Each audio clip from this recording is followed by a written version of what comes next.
23 de julio de 2012 estamos en el Centro de Memoria Histórica con la líder de víctimas del despojo de tierras, Carmen Valencia.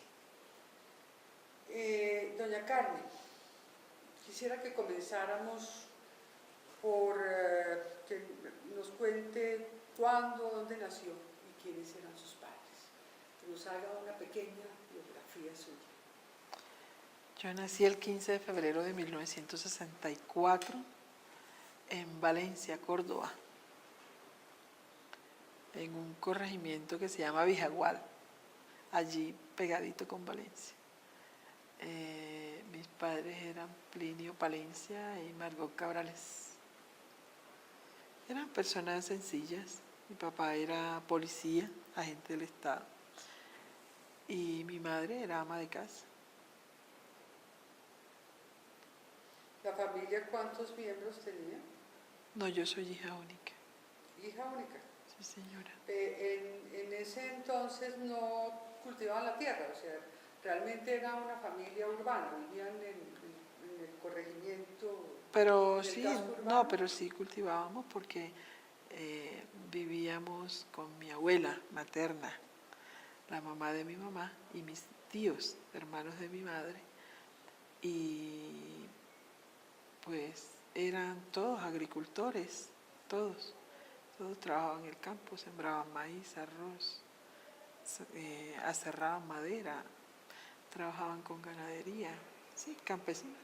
O sea que usted desde que nació Nací en un hogar, vínculos claro, con la tierra, con la agricultura, por supuesto con el que campo. Sí, claro que sí. Porque tiene una pinta ya muy urbana. Bueno, pero eso es debido al trajín. Al trajín. Las condiciones ahora son excepcionales. Cuénteme cómo fueron su infancia y su adolescencia. ¿Cuáles son los recuerdos más vivos que tiene? En todo sentido. Mis padres se separaron después de, no sé, yo tenía como 6 años. Se separaron mis padres, mi papá se fue para Venezuela, formó otro hogar. Mi madre se quedó conmigo y luego viajaba también mucho. Yo me quedé con mi abuela, a mí me crió mi abuela. Fue una infancia bonita, pero bueno, añorando mucho a mi papá y a mi madre. Viví siempre con mi abuela y mis tíos, que son mis hermanos de crianza. Era el único niño en esa casa, la única niña, no había más niños. Y fue una infancia con mucho trabajo. Trabajaba como cualquier otro hombre de la casa. Me enseñaban pues cosas de hombres, cosas, porque eran muchos hombres. Eran 4 hombres, mi abuela, otra tía y yo.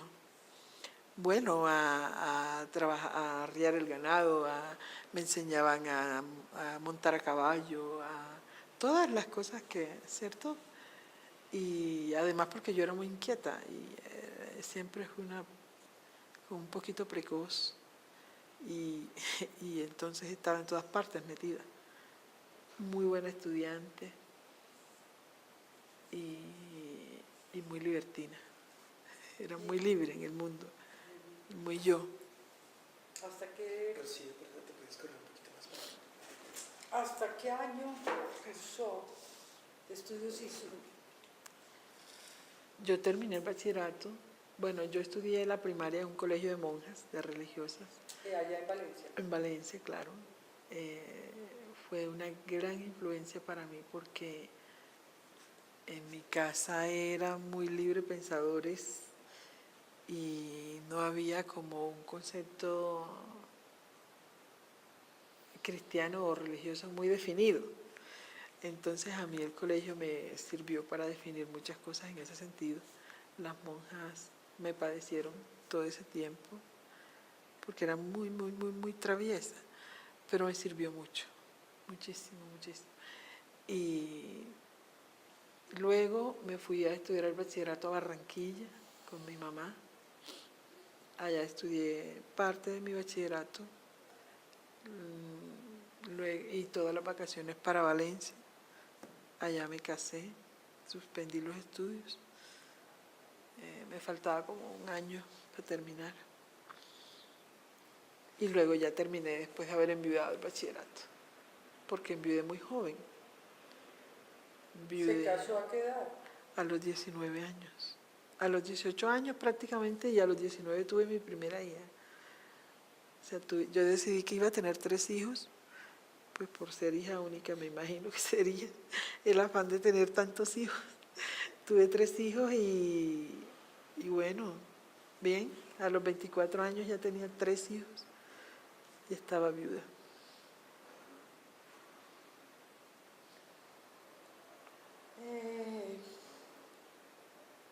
En las biografías o datos biográficos que aparecen en la prensa sobre usted, tiene mucho peso, por supuesto, el hecho del asesinato de su esposo. Sí, claro. ¿Por qué no nos cuenta cómo fue eso? ¿Cuándo y por qué piensa usted que ocurrió ese desgraciado suceso? Eso ocurrió el 11 de enero del 89. Ya mi familia vivía en Urabá. Mi mamá y toda su familia, sus hermanos, mi abuela, vivían en Urabá. Y yo iba periódicamente a visitarlos, a saludarlos, a pasar allá tiempos con ellos, vacaciones. Y luego lo asesinan a él. Eso lo asesinan el 11 de enero del 89. Él era de San Carlos, Antioquia, la familia son paisas. Venimos a hacer el sepelio a Medellín y luego yo regreso a Valencia. La muerte es una muerte violenta causada por los hombres de Fidel Castaño, que había llegado en ese momento a Valencia y estaba acabando con toda la estructura política y con lo que había como en la región.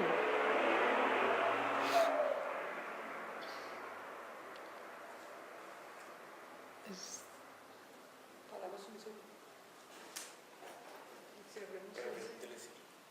Porque es que el ruido El ruido es terrible. No, no cierra. Aquel también está bien.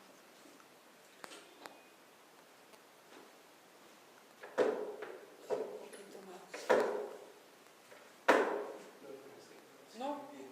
Bueno, pero tú dices que no hay problema, ¿no? No, yo no. Porque Yo ya lo sentí tiene. pasar por el Ok. segundo plano, sí. Bueno, perfecto. Perfecto. Entonces retomamos. ¿Qué hacía su esposo en Valencia? ¿A qué estaba dedicado cuando lo mataron? Bueno, como todos los paisas en la costa, era comerciante. Era comerciante. Ellos llegaron muy jóvenes a Valencia, pero siempre se mantuvieron muy ligados con Antioquia. Ellos llegaron, el papá, la mamá y todos esos hijos, son 8 hermanos, y formaron una sociedad familiar. Esa sociedad familiar manejaba unos recursos económicos que les permitía tener empresas, tener, por ejemplo, grandes depósitos de grano, de abarrotes para surtir todos los almacenes, los supermercados, las tiendas. Tenían un depósito de compra de madera, de compra de cosechas, todas las cosechas que se producían en Valencia, y compraba ganado, comercializaba ganado, compraba y mandaba para la feria de Medellín. Compraba pieles, bueno, todo eso, cerdos, de todo eso.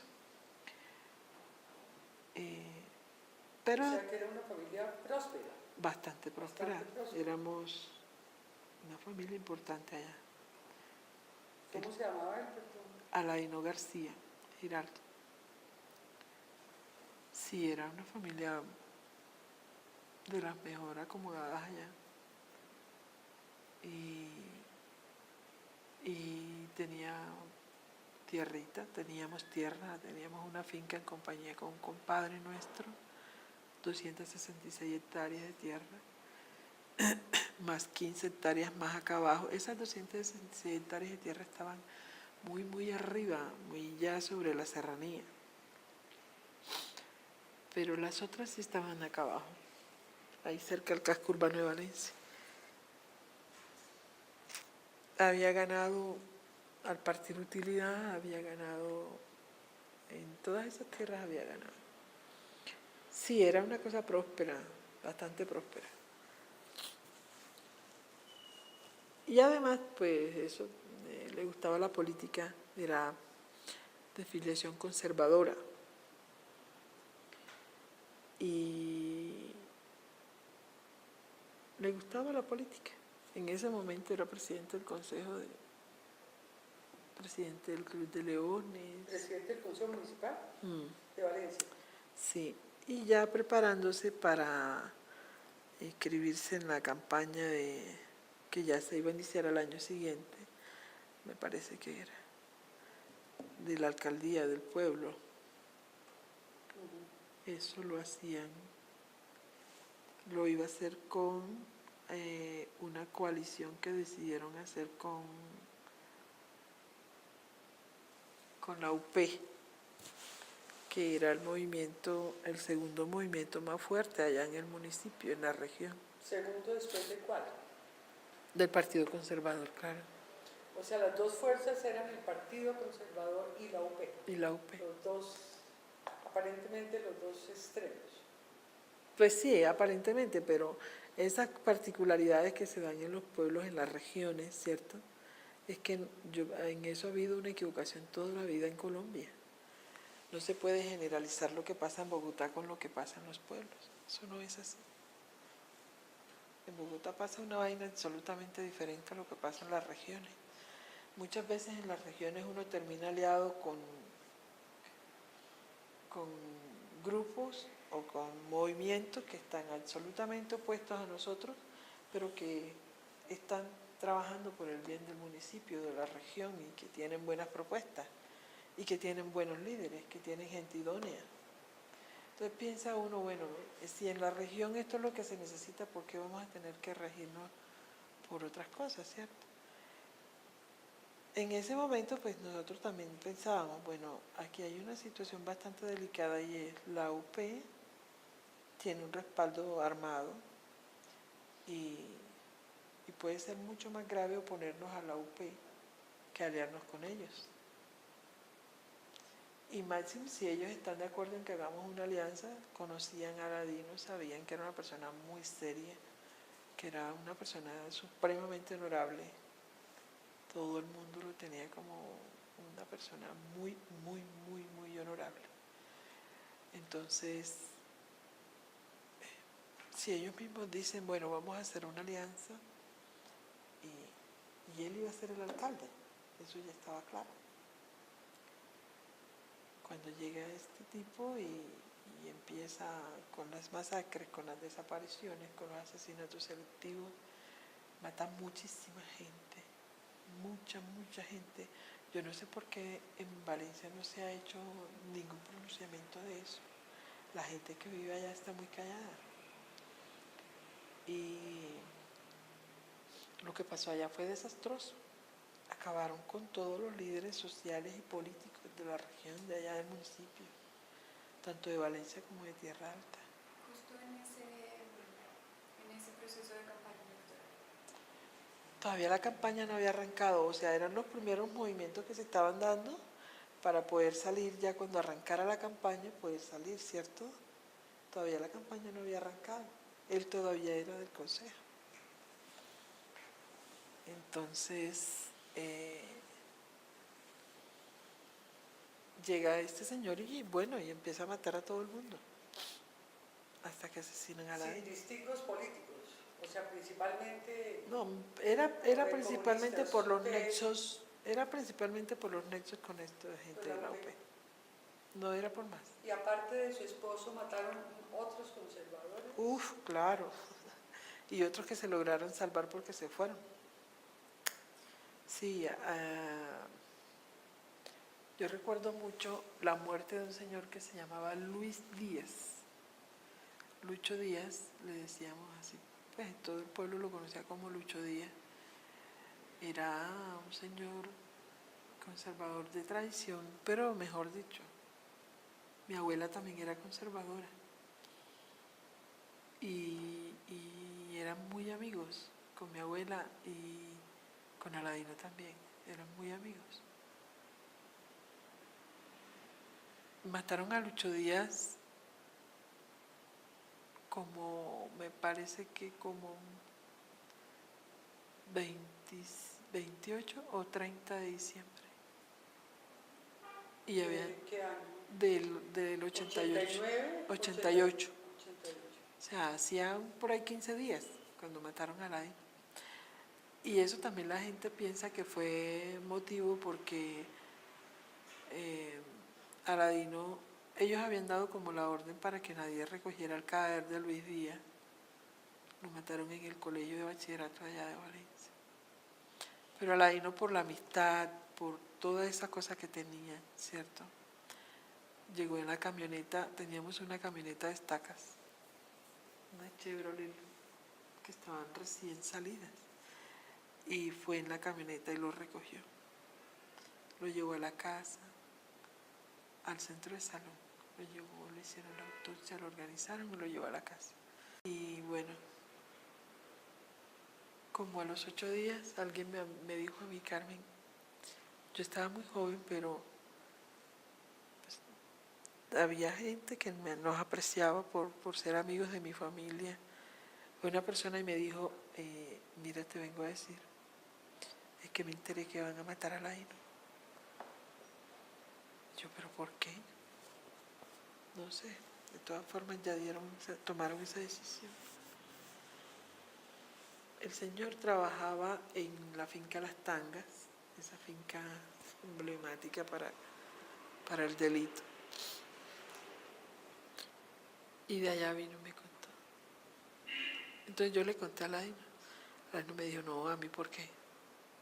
Mire, yo aquí no le he robado a nadie, yo nunca me he enredado con nadie, yo no debo nada, yo no le debo a nadie.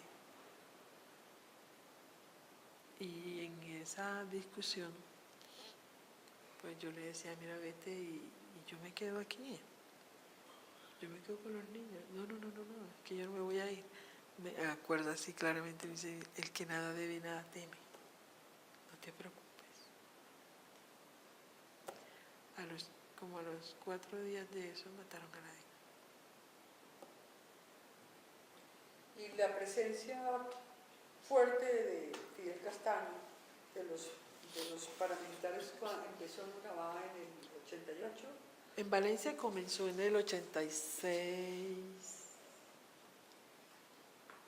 a finales del 86. Porque pues, se habla de la pacificación de Urabá. Pero eso fue después.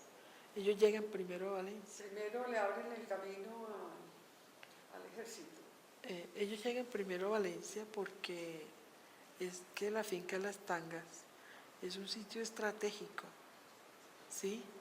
Controla la salida para el río por la parte de atrás de Valencia, por el corregimiento de Villanueva. Y controla la salida para el río por la parte de adelante de la carretera principal que nos comunica con Montería y de Montería hacia San Pedro de Urabá. Controla todo, eso es que es absolutamente estratégico ahí. Entonces ellos llegan a la finca Las Tangas, compran esa finca, ahí en Valencia. Y ya empiezan su cadena de terror y matando y desapareciendo y reclutando jóvenes. O sea, fue una vaina terrible eso. Salían por la calle en las noches haciendo tiros al aire, tiros de fusil. Era el pueblo totalmente en estado de sitio. Y en toque de queda desde las 6 de la tarde, por cuenta de ellos. Eso fue una cosa terrible, terrible, terrible. Fueron días muy amargos. A raíz de eso usted se fue de Valencia. Claro, yo llego de Medellín, regreso después del sepelio. regreso como a los 8 días, 15 días, o a los 15 días. Regreso a Valencia y empiezo a preguntar porque mandé a preguntar y el ganado que había en la casa mía en Valencia, mi casa era una casa con una huerta grande y ahí teníamos unas vacas. No estaban las vacas cuando regresé. El ganado que había en la finca esta pequeña que había cerca del pueblo no estaba. El ganado de arriba también lo habían bajado, entonces yo empecé a preguntar en el ICA porque nadie me daba razones. Empecé a preguntar en el ICA, ¿qué pasó? Y recuerdo que ese señor del ICA, que era un negro del Chocó, una persona de color negro, me dijo, yo le voy a hacer una recomendación. Es mejor que no siga haciendo tantas preguntas. Y no me quiso decir si ellos habían dado licencia para sacar el ganado, para moverlo, ¿qué? Bueno, yo me fui para la casa. Y al día siguiente llegó un hombre a la casa, armado, con el arma en la mano, buscándome. Afortunadamente, entró mi casa quedaba en una esquina, entonces la calle principal, la puerta principal, la calle del callejón, ¿cierto? Por la parte del callejón, el garaje. Y él entró por el garaje, porque el portón estaba abierto. Y mi mamá estaba ahí, fue la que lo atendió. Cuando yo escucho allá adentro, como la conversación, ya me quedé quieta y no salí más. Yo escuché que él decía, pero llámela, que es que yo tengo que hablar con ella. Y ya cuando escuché eso, él decía, es que le mandaron a decir de allá una razón, de allá arriba. Yo decía, pero ¿de dónde? ¿Quién me va a mandar razones a mí? Yo no tengo nada que ver con nadie aquí. Y mi mamá le decía, pero es que ella no está. Si ella estuviera aquí, yo la llamaba. Mientras que ellos discutían eso, yo crucé la calle del frente, me metí donde el vecino, y la parte del vecino de atrás eran unos potreros. Por allá me metí, me escondí como hasta las 5 de la tarde. Y ya en la tarde, pues, fui y alquilé un carro y la ropa y las maletas y lo mínimo que pudimos echar en las maletas. Y los 3 muchachitos de mi mamá y nos fuimos para Urabá.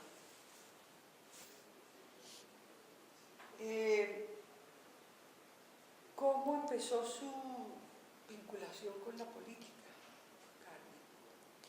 Bueno, realmente la vinculación ¿Cuándo? con la política era desde allí, más que con la política era con las causas sociales. Realmente a mí no me ha gustado la política como tal. Y he tenido la oportunidad pues me han ofrecido, ¿cierto? Que me apoyan para candidaturas, para vainas de esas. Pero a mí realmente no me gusta eso. No soy de contiendas electorales y esas cosas no me gustan a mí. A mí no me gustan esas vainas. Más soy de procesos sociales.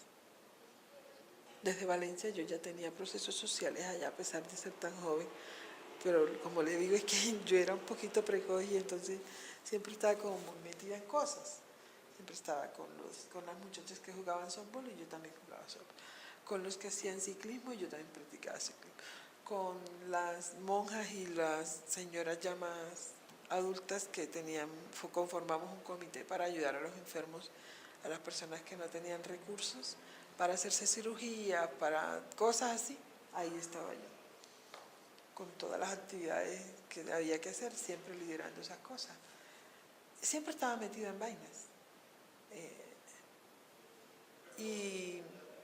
Y luego cuando llego a Urabá, me toca ni siquiera irme para el casco urbano debido a las amenazas, ¿cierto? Me daba mucho miedo irme a vivir a alguno de esos cascos urbanos de allá, de Turbo o Apartado, alguna cosa.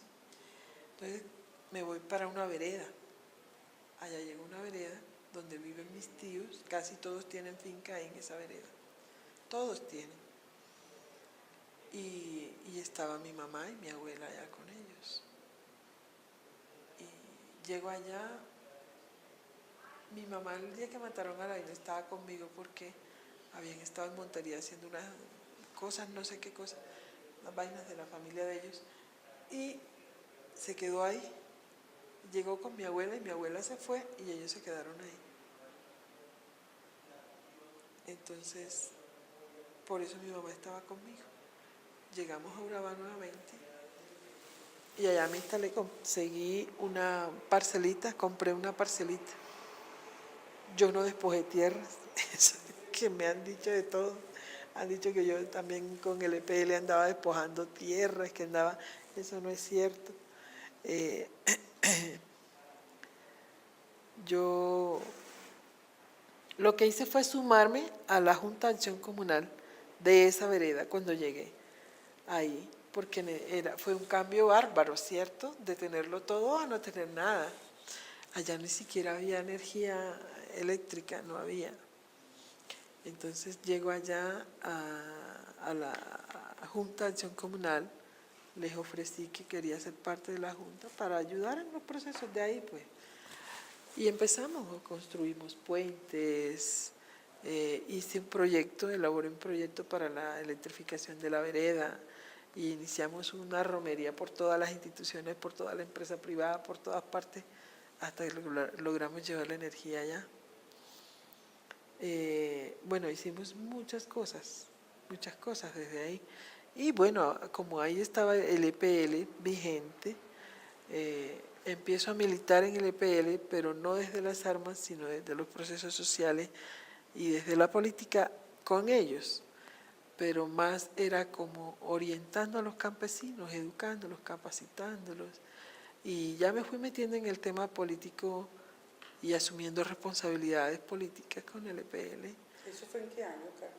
Eso fue desde el mismo 89 y ya conformamos una empresa cooperativa con todos los campesinos de Urabá, porque las vainas también fueron creciendo muy rápido allá. Yo llego y todo es muy rápido allá, muy rápido, ¿sí? En un momento cuando de pronto me di cuenta ya estaba montada en un cuento grandísimo. Era una cooperativa con 2.000 afiliados, yo era del consejo de administración de esa cooperativa, tenía responsabilidades muy grandes, con 24 años, 25 años. ¿Esa cooperativa fue impulsada por el EPL? Claro que sí, claro que sí. Y haciendo mi trabajo, el tema de las recuperaciones de tierras, pues no era ningún despojo, eran tierras baldías, tierras que tenían, se estilaba allá, ¿no? Usaban mucho allá los grandes empresarios que cogían y se apropiaban de grandes cantidades de terrenos baldíos, ¿cierto?, del Estado, y no lo explotaban, simplemente circulaban y echaban 4 vacas y decían que eso era de ellos. Y la gente con una necesidad urgente de tener la tierra, el EPL lo que hacía era, si no había nada, si no lo estaban explotando, incluso la recomendación era que si no había ganado, la gente se metiera ahí. Yo llegué a ser la coordinadora de ese comité. Pero era ¿Cómo se una... llamaba el comité? Ay, yo no me acuerdo. El comité, no sé qué cosa, no me acuerdo. Tenía un nombre larguísimo. Lo que sé es que era que orientábamos la gente que recuperaba esas tierras. Recuperación de tierras y no sé qué vaya. Llegué a estar ahí en la coordinación, llegué después con la desmovilización del EPL, llegué a estar en la Junta Municipal de Política de Esperanza, Paz y Libertad, pero nunca desde el brazo armado, ¿cierto? Nunca. Yo nunca he sido mujer de armas, no me gustan las armas. Me parece terrible. Además, yo me acuerdo que hizo carrera una frase mía cuando estaba el EPL haciendo la sensibilización para el tema de la desmovilización. A todos los que manejábamos células políticas, nos hacían reuniones y nos orientaban para que a la vez le transmitiéramos a la gente y diéramos las razones por las que estábamos de acuerdo con la desmovilización o por las que no estábamos de acuerdo, ¿cierto? Porque fue una vaina de consenso, fue una cosa muy grande. Y yo me acuerdo que en una reunión que hubo regional muy grande, a mí me tocó pararme y decir mi concepto. Y yo dije, bueno, yo sí estoy de acuerdo con la desmovilización. ¿Por qué? Bueno, entre dos cosas contundentes, pero en mi espontaneidad costeña, porque estoy mamada de estar escondiéndonos. Yo creo que nosotros somos gente de bien, que merecemos salir y pararnos en la plaza pública a hacer política, no joda. Yo ya estoy mamada de esto, de estar escondiéndonos, de estar huyendo, de ser clandestinos. ¿Por qué? Salgamos de la clandestinidad. Además, a mí no me gustan las armas. Y yo estoy consciente que el poder de la palabra y de las ideas es más fuerte que el de las armas. Y yo por eso nunca he querido empuñar un arma aquí dentro de este movimiento. Y el día que mis palabras no sean suficientes para yo hacer valer mis ideas, me acabé. Y esa vaina fue se volvió una discusión grandísima. Pues sí, y entonces polarizó mucho la cosa porque entonces ya eran, sí, es cierto, los que querían y los que no querían. Al final, bueno, ganamos los que queríamos. Que si se desmovilizara el movimiento y no hubiera más ya actores armados ni nada de esas vainas. Ha sido desde ahí la participación mía, no tanto desde lo político. Yo sé que hay muchos testimonios, estudios, pero pues usted vivió directamente la experiencia, por eso quiero hacerle esta pregunta. ¿Usted cómo explica la pugnacidad, la violencia entre grupos de izquierda como la que se presentó en Urabá y en otras regiones, en particular entre el EPL y las FARC, cuyas víctimas fueron militantes legales, civiles, como por ejemplo, como usted lo señala, o sea, tanto del lado de los esperanzados, como los llamaban, o de las personas de Esperanza, Paz y Libertad, como de la Unión Patriótica y del Partido Comunista. O sea, ¿cómo se llegó a ese extremo? Que gentes que estuvieron aliadas, que comparten elementos ideológicos comunes, que tienen una preocupación por la pobreza, por el desarrollo local, hubieran llegado a matarse entre sí. Bueno, tal vez esto no sea contundente, pero es el concepto que yo viví desde el EPL. La guerra por el poder, por el posicionamiento en la zona, en las regiones, fue mucho antes de la desmovilización del EPL. La guerra entre la FARC y el EPL fue, yo recuerdo en el 84, 85 que fuimos a Urabá una vez a pasear. Era una vaina atroz, la matanza entre el EPL y la FARC, ¿sí? Peleando el territorio. Es que eso no ha sido más que una guerra de poder,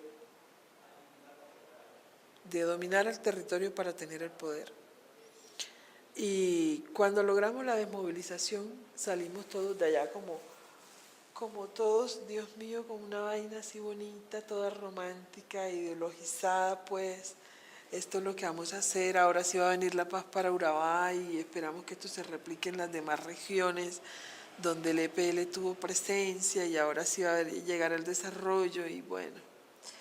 Pero resulta que la FARC no pensaba lo mismo y la UP, pues obviamente tenía sus propias pretensiones políticas, tenía sus aspiraciones que eran muy legítimas en ese momento, pero no era legítimo apoderarse, por ejemplo, del Sindicato Nacional de Trabajadores, Sintrainagro, que fue contundente. La guerra en Urabá empezó por el deseo de apoderarse los unos y los otros, por apoderarse del sindicato. El sindicato llegó a ser como dicen por ahí, la joya de la corona, lo más deseado, pero era porque había mucho dinero ahí, muchísimo, y lo sigue habiendo. Entonces, estos estúpidos de Esperanza, Paz y Libertad, que están allá arriba ejerciendo liderazgo, después de la desmovilización, empiezan como un relax, como una vaina en la que se relajan totalmente, y todo lo que se había programado antes de la desmovilización se queda como en stand-by, ¿sí? Que era crear el movimiento, instalar el movimiento, conseguir las firmas para poder ser reconocidos como movimiento político, como partido político. En aquel tiempo era por firmas. Todo se queda ahí parado, ¿cierto? Y empieza también entonces el ataque de la FARC a matarnos, a acabarnos, a todos, a todos. Yo no me desmovilicé. Yo no aparezco en las listas de desmovilización porque consideraba que no tenía por qué hacerlo. Yo no estuve nunca portando un arma, no estuve nunca, o sea, no tenía por qué hacer eso. Pero aún así era muy reconocida ya en la región, ¿cierto? Tenía un reconocimiento bastante notable debido a todo el trabajo que habíamos hecho en todos los municipios, en toda la región. Y me vuelvo también objeto militar de la FARC. Pero no solamente yo, entonces ya todos los que habíamos estado en la parte política, en el sector campesino, en el sector del sindicato, con las empresas bananeras, todo el mundo se vuelve objeto militar de la FARC. De hecho, yo me salvé 2 veces de la FARC, de los milicianos de la FARC, en 2 atentados diferentes. Y estos tipos entregan prácticamente toda la lucha del EPL cuando se dedican a tomar, a parrandear, a pasear, se relajan, ¿cierto? Y se para ahí el proceso por el que habíamos dado ese paso tan grande. Y todo ese espacio empieza a ganarlo la FARC y la UP. Y además de eso se le suma el terror que se desata. Entonces estos esperanzados, viendo que nos están acabando, lo que hacen es que cogen y crean a los comandos populares. Combatir la guerra con más guerra. Crean los comandos populares y empieza una guerra fratricida y una guerra sin cuartel. Van a las fincas, hacen masacres. Allá estaba muy dividido el tema del sindicato, por eso es que digo que realmente la debacle fue por el sindicato, por apoderarse del sindicato. Había personas que eran militantes de la UP, que venían algunos con mucha incidencia de la FARC y eran dirigentes sindicales, ¿sí? Como había también dirigentes sindicales del EPL, ¿cierto? Era compartido. Esa fue la primera vez que hubo una especie de conciliación entre la FARC y el EPL, que de hecho hubo unos años en los que vivimos tranquilos, ¿cierto? Nadie atacó a nadie. Pero ¿Y alianzas para las elecciones municipales? pues eso es posterior, eso es posterior. Cuando se desata esta guerra en la que, por conocerse dentro del sindicato, de conocerse tanto y por ser compañeros ahí, los del EPL sabían dónde había mayor incidencia de los milicianos de la FARC en las fincas bananeras, y allá iban y hacían las masacres. Y los de la FARC también sabían dónde había mayor incidencia de la gente desmovilizada del EPL en las fincas bananeras, y allá iban y hacían las masacres. Eso fue un tome y dame loco, en el que el Estado no hizo nada por detenerlo. Ahí yo también le echo la culpa al Estado. No hizo absolutamente nada por proteger a los desmovilizados. Y luego se acercan las elecciones, van matando de lado y lado a los posibles candidatos. ¿Estamos en qué año? En el 92, 90 y algo, sí, 92, 90. Fue posterior a la desmovilización, 92, 93. Se acercan las elecciones y ya van como 2 o 3 candidatos muertos del lado del EPL y también igual candidatos muertos del lado, posibles candidatos del lado de la UP. Incluso candidatos alcaldes en ejercicio asesinados de la UP. Eso fue una vaina desastrosa. Es ahí cuando al obispo Cancino, Isaías Duarte Cancino, se le ocurre la propuesta aquella del consenso, que es cuando Gloria Cuarta sale electa alcaldesa de Apartado. El consenso no era más que, bueno, un acuerdo en el que nadie iba a matar a Gloria Cuartas, porque era la candidata que acababa de poner la iglesia, postular pues la iglesia, y era como una tregua. Ni la FARC podría decir que tenía alcalde, ni el EPL podría decir que tenía alcalde. Pero fue una cosa más de nombre porque las masacres no pararon. A pesar de que Gloria Cuartas estaba en la alcaldía como alcaldesa, las masacres siguieron, incluso cada vez con más fuerza contra la gente del EPL, que eso lo condeno yo a Gloria Cuartas, a pesar de que es una persona de izquierda, yo le condené eso en su momento, porque las masacres se intensificaron y fueron mucho más fuertes contra la gente del EPL, y bueno, y fueron momentos muy duros, muy difíciles. Nos tocó llorar y enterrar familiares, de todo enterramos ahí. Yo enterré familia ahí, en esas masacres. Se dice en la información de prensa, Carmen, que usted condenó la alianza del EPL con los paramilitares. Por supuesto, claro que Eso sí. la puso en, digamos, quedó entre dos aguas. No, eso me puso una lápida. No, ni siquiera quedé entre dos aguas. Quedé condenada enseguida, eso me puso una lápida. En ese momento, pues, ni siquiera fue un debate. No hubo debate al interior del EPL para eso. Fue una decisión del comité ejecutivo y nos están acabando y tenemos que escalarnos porque el gobierno no está haciendo nada, no está protegiendo, entonces tampoco podemos dejarnos matar ni nos vamos a dejar sacar de la región. Fue una decisión tomada, yo dije que no estaba de acuerdo, en ese momento yo estaba todavía en la dirección política, yo dije no estoy de acuerdo, no me parece porque además es que a mí me volvieron nada mi vida esos paramilitares en Valencia. Yo estoy aquí porque esa gente me está buscando para matarme. Yo no estoy aquí de chévere ni porque me guste, no. Yo tenía una vida y ellos me la desbarataron.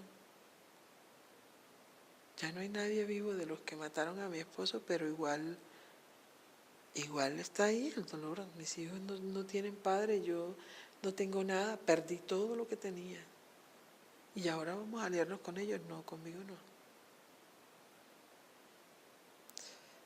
Hubo otra persona que también hizo lo mismo, un señor del Chocó, se llamaba Eliud Córdoba. En ese momento estábamos estudiando, yo estaba terminando el bachillerato, decidí terminarlo y trabajaba con el hospital de Apartado. Pero me pagaba la alcaldía de Apartado, que en ese momento estaba en manos de la UP. Y eso también, o sea, aquellos decían, pero ¿por qué esta mujer está trabajando allá? ¿Por qué no la han sacado? ¿Por qué sigue ahí? Siendo que no es de la UP.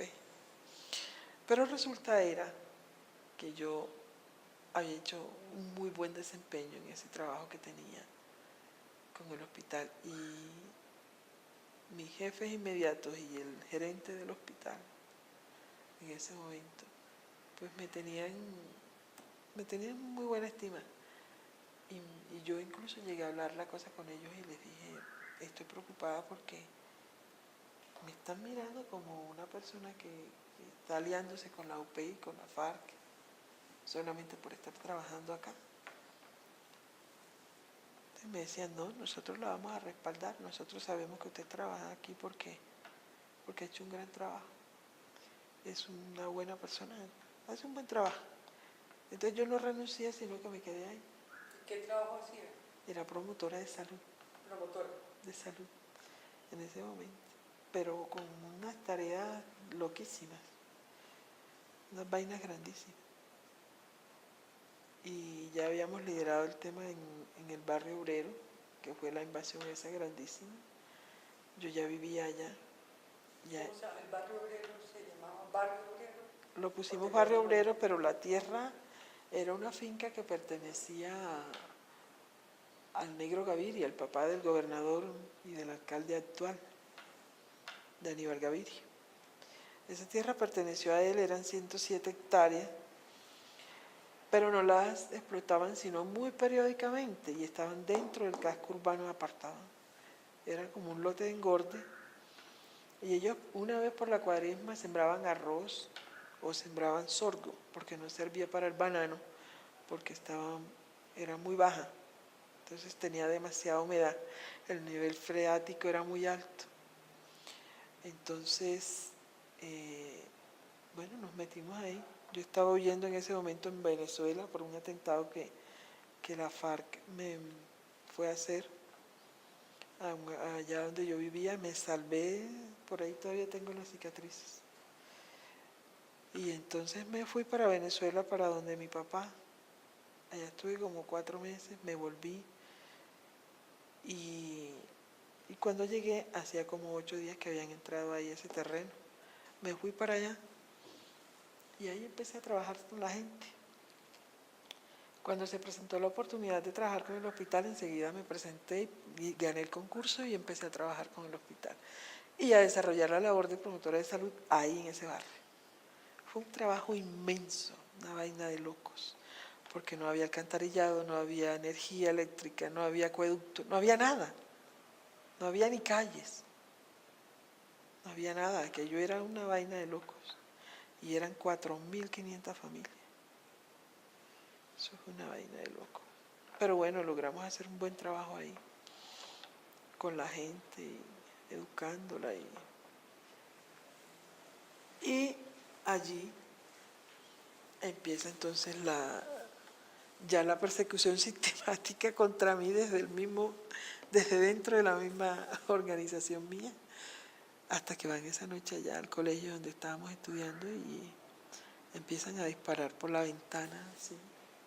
Yo me sentaba aquí y el otro compañero allá. Yo era la segunda fila de la ventana para acá.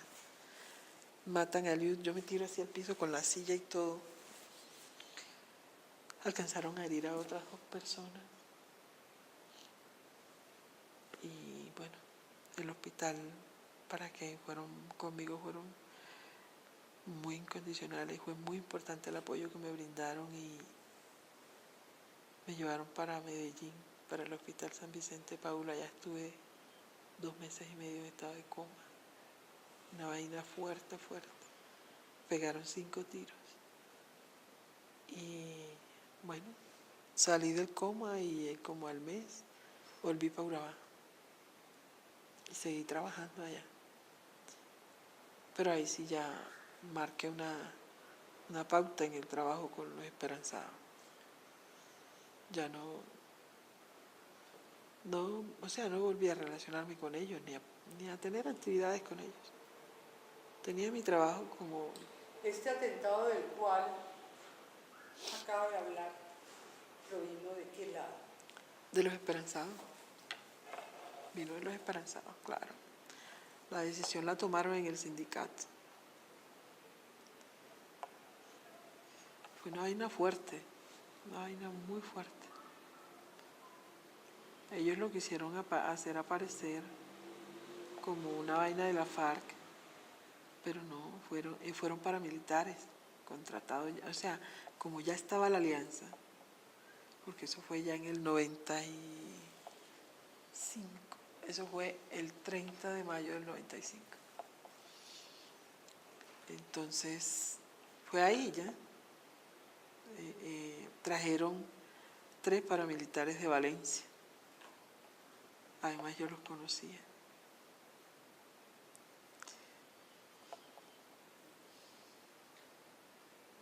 ¿Desde cuándo se dedicó a la lucha por la recuperación y la restitución de tierras? Mire, después de ese atentado, yo me quedo tranquila, no vuelvo a trabajar con temas políticos, ni sociales, ni nada. Yo me dedico a mí, a mi familia.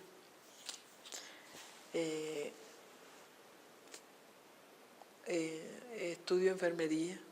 Termino el bachillerato y estudio enfermería y sigo trabajando como enfermera, trabajo como enfermera con la gente, con las víctimas, con todo el que fuera. ¿Usted enfermería en Urabá? Sí, en Urabá. Y ahí mismo sigo trabajando con el Seguro Social, ya no en el hospital, sino con el Seguro Social. Luego, bueno, pasan varios años, como en el 99, bueno, en el 2000 nuevamente vienen las amenazas. Ya por lo de la finca, por lo de la parcelita esa que teníamos. Porque los paramilitares, apoyados con otros esperanzados, que también ya eran paramilitares, eran comandantes paramilitares, Antonio Arboleda y Rafael García, toman la decisión de apoyar a Raúl Hasbún en la idea de recuperar todas las tierras que en aquel momento ellos mismos, a través del EPL, le hayan entregado a los campesinos. Y llegan a California, que es la vereda donde yo tengo mi parcela, mi finca. Y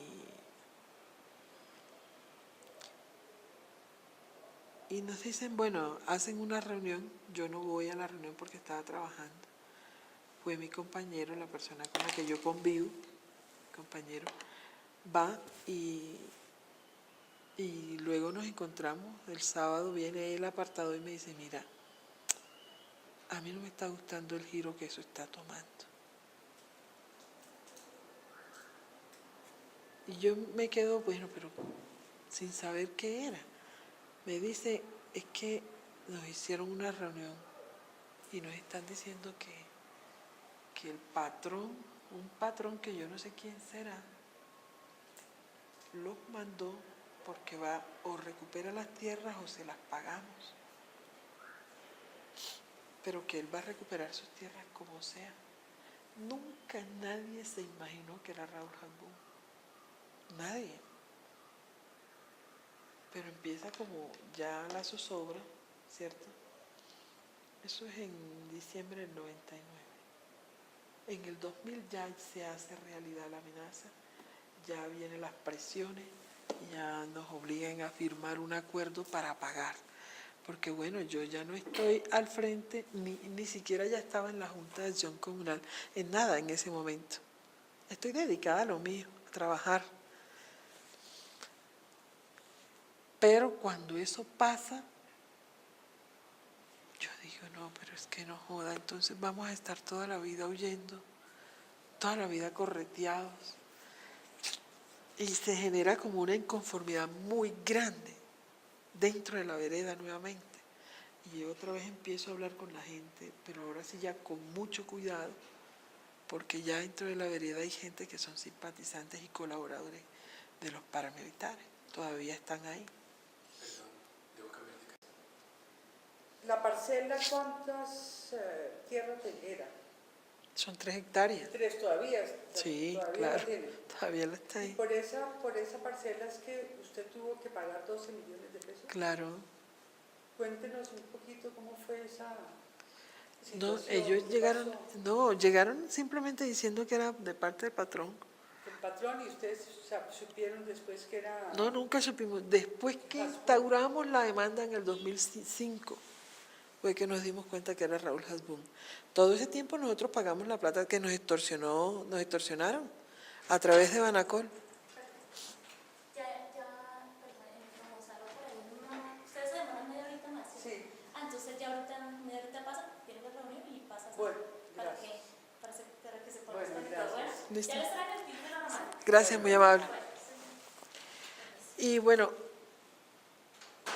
llegan y dicen, no, es que es parte, el patrón dijo que bueno, que pagamos o pagamos, o si no tenemos que irnos. Entonces era el tiempo previo a la elección de juntas de acciones comunales. Entonces yo empecé a hablar con una familia mía que vive allá, con amigos y primos y toda esa vaina, y dije, aquí hay que hacer una vaina y bajar a estos colaboradores de los paramilitares que están en la Junta de Acción Comunal y tomarnos nosotros eso, para empezar a hacer un trabajo aquí, porque si no nos va a tocar irnos de aquí. Gente ya con 25 años, 30 años estar ahí. Entonces, 20, 22 años, 18 años, gente con toda la vida ahí, todo creado y construido ahí. Bueno, hicieron una junta de acción comunal y yo me postulé y quedé como presidenta. Desde ahí empezamos la reclamación y desde ahí empezó Estamos la en el año 2002 o 3, 2003. 2003 porque en ese tiempo el periodo era de 3 años. Presidente de la Junta Comunal De la Vereda California. No, mentiras, no 2003, mentiras, no es. Era 2005. Sí, 2005. Porque cuando se dio la desmovilización de los paramilitares, yo ya era presidenta de la Junta en el 2005. Y ya le digo que prendía velitas todos los días para que se diera esa desmovilización, para poder salir a poner la demanda. Porque no nos atrevíamos a poner la demanda porque, imagínense. Entonces, en el 2005 apenas se da la desmovilización, vamos y ponemos la demanda en la Fiscalía de turno. Eso fue una vaina así muy, muy de locos porque fue asumiendo un riesgo muy grande, estando ahí los paramilitares todavía y toda la cosa. puso usted la demanda junto con 37 familias, ¿no? Sí, señora. Bueno, podemos pasar a centrarnos en las reclamaciones de restitución de tierras. Yo quiero empezar preguntándole qué tan optimista se siente con la aplicación de la ley 1448 de reparación y restitución. ¿Cómo ve usted el panorama a sabiendas de que es supremamente complejo? Bueno, aquí hay dos cosas claras. Tú lo acabas de decir, gracias, es muy complejo. Pero nosotros sabíamos eso. Cuando nosotros iniciamos esta reclamación de tierras, nosotros sabíamos que no iba a ser fácil. Y lo sabíamos porque los ataques no se han hecho esperar. Los ataques han sido sistemáticos, permanentes.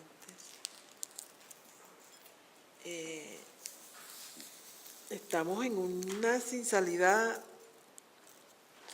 en el sentido de garantías de seguridad y de protección, porque aun cuando el gobierno está haciendo grandes esfuerzos para proteger a la gente que está liderando procesos de restitución de tierra o que simplemente está reclamando, pues hay muchas cosas por hacer. Yo creo que el gobierno se equivocó en algunas cosas. Se equivocó, por ejemplo, en poner a rodar una política pública sin haber generado unas condiciones apropiadas para eso. Por ejemplo, no hay condiciones de seguridad apropiadas, no hay una fiscalía que investigue, judicialice, capture, no la hay. Entonces esa es la principal pata, la principal columna de esta vaina. Y el gobierno se equivocó al echar a rodar esto sin haber reestructurado esa fiscalía. Esa fiscalía había que depurarla, nosotros se lo dijimos 1000 veces al presidente, a través de los medios de comunicación, a través de la discusión de la ley, a través de la socialización de la ley, a través de los encuentros que tuvimos a través de todo se lo hicimos saber. Mire, si no se hace una depuración en estas instituciones, el INCODER, la Fiscalía de Justicia y Paz, la Fiscalía Ordinaria, esta vaina no va a caminar. Hay que hacer eso, porque todavía las instituciones siguen cooptadas, penetradas por los paramilitares. Y eso es una verdad que no la puede desconocer nadie. Yo sé que tal vez el presidente tenga una buena intención o una intención política clara. Tal vez. Yo no sé hasta dónde. Porque tampoco puedo llegar a afirmar. A nosotros nos ha dicho y el discurso que maneja también a veces da a entender que sí. Pero las acciones de sus funcionarios son absolutamente en contra de eso.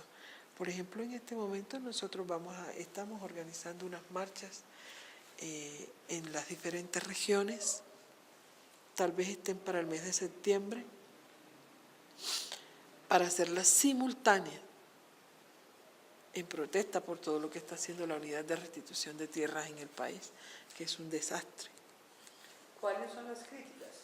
Yo escuché en la audiencia en el Congreso, la audiencia que se hizo la semana pasada, el miércoles, al gerente de la Unidad de Restitución, al doctor Ricardo Sabogal.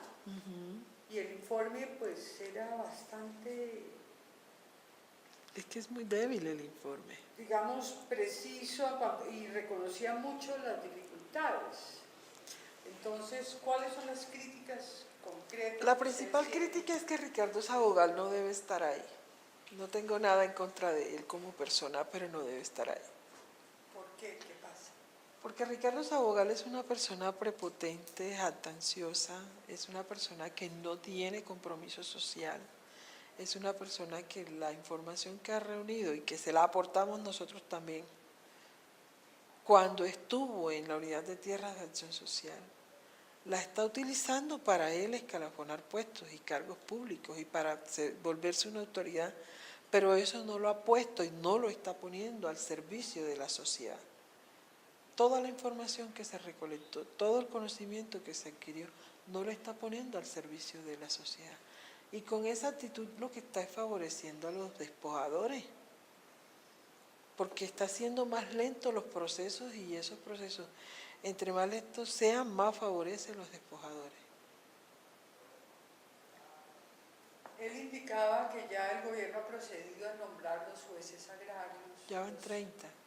Sí, o sea, que muestra que ha habido avances, que lo que pasa es que los tiempos para ese tipo de procesos son muy lentos, pero indicaba que han cumplido hasta el momento, digamos, el compromiso de los promedios en lo que respecta a, por lo menos, el tiempo previo. Por eso es que digo que se equivocaron, el gobierno se equivocó.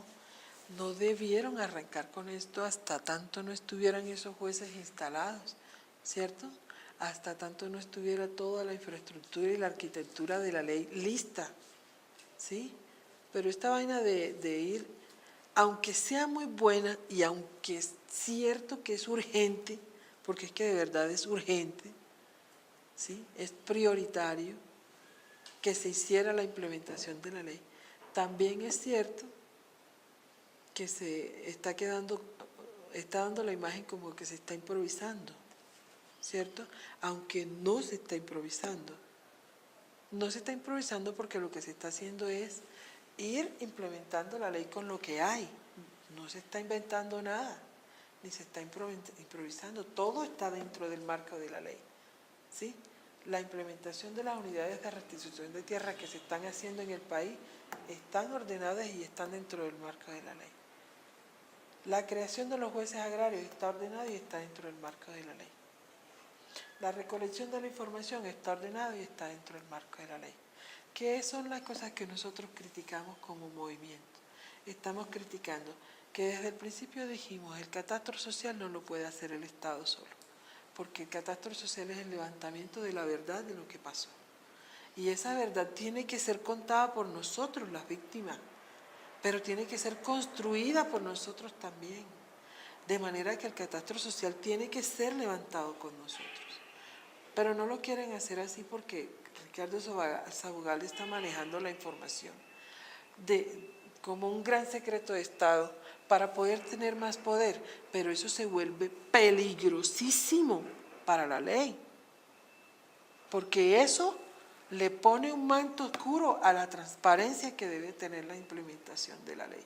Por eso nosotros estamos pidiéndole al presidente, y se lo pedimos explícitamente y por escrito, que en aras de la transparencia que necesita este proceso, que es una política pública, los procesos de recolección de información y los procesos de declaración de las víctimas ante la unidad de restitución de tierras deben ser con las víctimas y deben ser de conocimiento público. Por ejemplo, cuando se implementó lo del decreto 1290, con todos los defectos que tuvo el maldito decreto ese, con todas las arbitrariedades que se cometieron, con todos los atropellos, aún así, con todo y eso, usted entraba a la página de la CNR en aquel momento y ahí estaba el formulario para diligenciar el decreto 1290. Usted entraba a la página de Justicia y Paz y ahí estaba el formulario del decreto 1290. Uno lo bajaba de ahí, lo imprimía, se lo diligenciaba a la víctima, porque hay víctimas que no saben leer ni escribir. Allá en el movimiento nuestro teníamos oficinas y ahí diligenciábamos esa vaina y a la gente la mandábamos a acción social. Vaya, lleve su declaración y lleve sus papeles, ¿cierto? Y no había problema, no hubo ningún problema con eso. Nadie manipuló nada y nadie puede decir que los movimientos o que las organizaciones que diligenciaron el decreto 1290 y lo entregaron en acción social se quedaron con la plata de las víctimas. No pasó eso. Ahora Ricardo Sabogal no permite que las víctimas conozcan el formulario que se diligencia para ellos. Es un gran secreto de Estado. Yo lo tengo, pero lo tengo porque me lo conseguí de mala manera. Pero no es para usarlo ni para que las víctimas lo lleven diligenciado, es para saber qué carajo es lo que le dicen a la gente allá. Porque es que es una vaina tan ultra secreta que ya eso está generando, son sospechas. ¿Qué es lo que pasa con ese formulario que la gente no lo puede conocer? Ese es el formulario de registro. Donde la gente va allá, declara, registra Declara y queda porque registrada. ahí se arranca el proceso, ¿no? Con, Sí. con el registro. Entonces, ¿cuál es el problema con eso? Si eso es una política pública. Y lo público me enseñaron a mí que se maneja en público, ¿no? ¿Y él qué dice? ¿Ustedes lo han hecho? Claro, acabamos de hacer una reunión con él hace 15 días, con todos los coordinadores de Tierra y Vida de todo el país. Y no pueden hacer eso porque no está permitida. O sea, no da ninguna razón lógica ni válida. Lo otro que creo en lo que se están equivocando, y que se están equivocando terriblemente, es haberle asignado al Ministerio de Defensa la autonomía para focalizar los sitios que van a ser objeto de restitución. O sea, la microfocalización y la focalización de las zonas no tenían por qué habérsela dejado al Ministerio de Defensa. Eso es un error grave. Por ejemplo, ahí me dijo ese día en la reunión. Una pregunta ahí, en torno a eso. ¿No tiene que ver eso con la situación, las condiciones de seguridad, en la medida en que, por ejemplo, Por eso, pero en la ¿cuál es? audiencia de tierras, el problema mayor que Es la seguridad. marcaron las organizaciones sociales fue el problema de la seguridad, de los líderes y de las personas. ¿Y el problema es de las víctimas? ¿Tenemos nosotros que pagar las consecuencias de eso? No. Ya, pero El Estado tiene que garantizar. Pero la participación del Ministerio de Defensa no tendría que ver con decir estamos en capacidad de asegurar. Por eso, condiciones de seguridad exactamente, en es al determinadas contrario, zonas. o sea, es al contrario, Rocío, o sea, no es del Ministerio de Defensa decir que a Necoclí no lo van a incluir en la zona de focalización como priorización para restituir. Porque no están dadas las garantías de seguridad. ¿Y a quién carajo le toca dar las garantías de seguridad? ¿A las víctimas? Bueno, entonces denos la autonomía y nos armamos todos, pues. Y empezamos a garantizarnos nuestra propia seguridad nosotros. Esa sería la opción, ¿no? Porque si el Estado no es capaz, si está mostrando una incapacidad para controlar ahí en Necoclí el tema de garantías de seguridad para las víctimas que están reclamando, ay Dios mío, entonces apaguemos y vámonos. Entonces aquí no estamos haciendo nada. Ese es el tema. Ahí es donde está la equivocación. Y en eso están improvisando. Habría, digamos, yo conozco bueno, estoy refiriendo a la presentación que hizo Saurado. Hay 20 municipios donde están la mayor parte de las reclamaciones que se han hecho hasta ahora, ¿no es cierto? Y pues hay un mapa donde pues están departamentalizados esos municipios, pero no conozco lo que usted señala de la microfocalización de zonas por parte del Ministerio de Defensa. Habría que ver si hay una coincidencia entre esos dos mapas, entre las prioridades o la focalización que hace el Ministerio de Defensa de acuerdo a sus Por eso, pero condiciones y lo que está ocurriendo como dinámica real en la reclamación de tierras, de procesos de restitución por parte de la gente. por eso. Entonces, ¿a nosotros qué nos toca hacer como víctimas? Esperar hasta que el ministro de Defensa diga sí, no, este no. Y en Necoclí, por ejemplo, que es la zona donde está la mayor fortaleza de los paramilitares en este momento, porque tiene 13 rutas de narcotráfico, porque tiene la mayor cantidad de tierra despojada de Urabá, porque tiene allí la mayor cantidad de presencia paramilitar, porque tiene allí la mayor cantidad de víctimas muertas de parte del Movimiento Tierra y Vida y de atentados. Entonces tenemos que esperar hasta dentro de 10 años que ya haya bajado el conflicto, si es que baja, y si no, pues no va a ser posible la restitución en Necoclí. Es más o menos esa la interpretación que tenemos que hacer.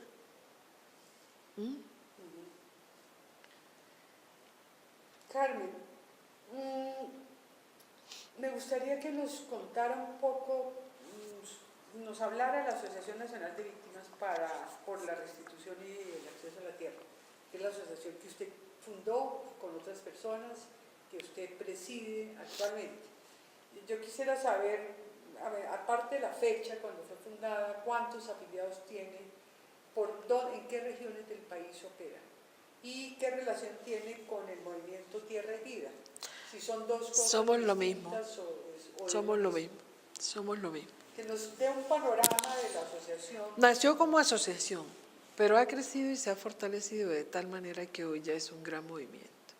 Y es un movimiento porque no solamente está apoyado por sus afiliados, que son personas naturales, ¿cierto? No organizaciones. No organizaciones, pero apoyado por organizaciones que llevan a estas otras víctimas en otro tipo de procesos, ¿cierto?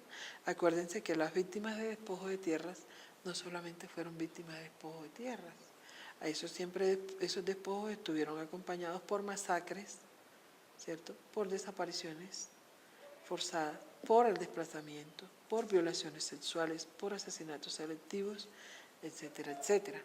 Entonces, nos hemos encontrado con que la mayoría de estas organizaciones tienen dentro de sus afiliados gente que perdió tierra y ellas vienen, fortalecen el movimiento y ya hoy tenemos alianzas con muchas organizaciones en muchas partes del país, ¿sí? Alianzas con las organizaciones, pero los afiliados son personas naturales. ¿Cuántos afiliados tienen ahora?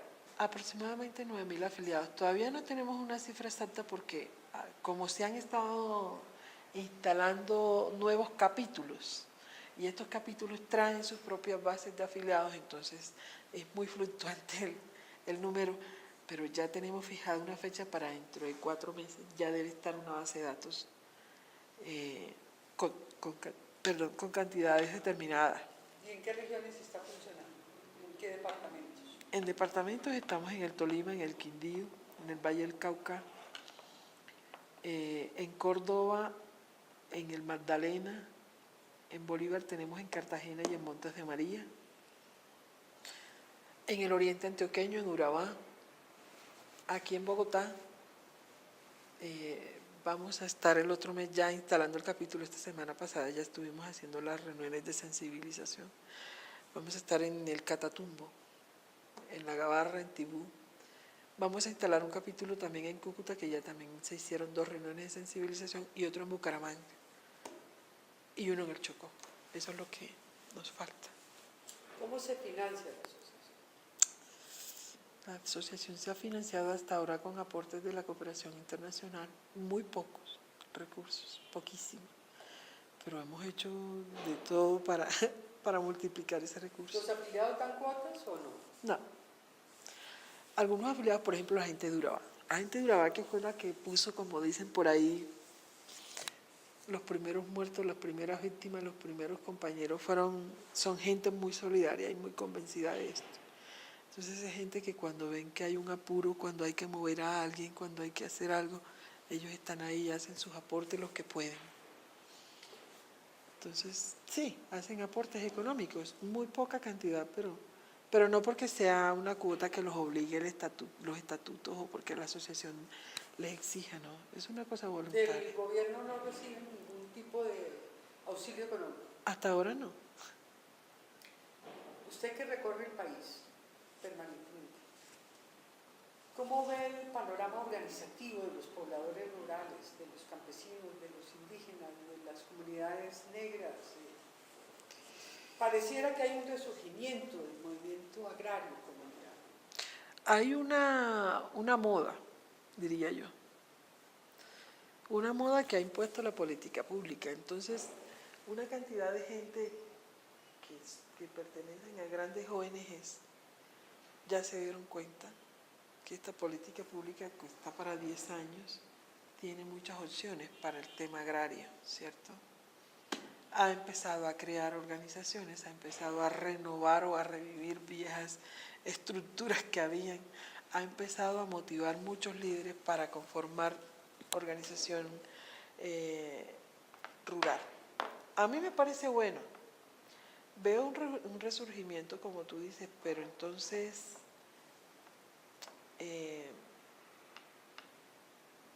la gente no conoce la política pública, la gente no tiene ni media idea qué es eso, ¿ya?